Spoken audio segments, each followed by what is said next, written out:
Outlet problems కొన్ని ఉన్నాయి. ఆ అవుట్లెట్స్ చిన్న అవుట్లెట్స్ రైల్వే గేట్ దగ్గర ఉన్నవి తక్కువ వర్షాలు పడినప్పుడు అవి చేయగలుగుతున్నాయి. కానీ ఇట్లా 50 ఏళ్లలో ఎప్పుడు లేనటువంటి వర్షం పడ్డప్పుడు అవుట్లెట్ సరిపోవట్లేదు.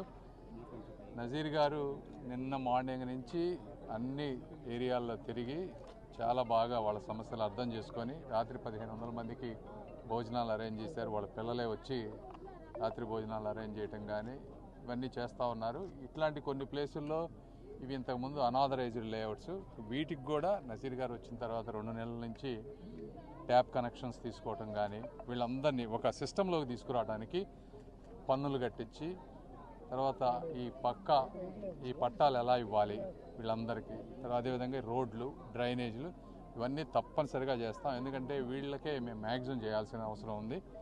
ఇది నజీర్ గారు మంచి ఇనిషియేషన్ తీసుకున్నారు. నేను కూడా మ్యాక్సిమం కేంద్ర ప్రభుత్వం నుంచి ఎంతవరకు చేయాలో అంతవరకు సహకరిస్తాం. Thank you.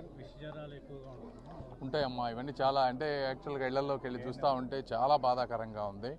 అంటే ఈ రోజుల్లో కూడా ఇలా ఉంటున్నాం అనేది తప్పనిసరిగా మరి ఇవన్నీ ఏంటంటే ఒక్క రోజుతో సాల్వ్ అయ్యేవి కాదు. మా ఇద్దరి శక్తి మేరకు మ్యాక్సిమం చేస్తాం. అది అంతకంటే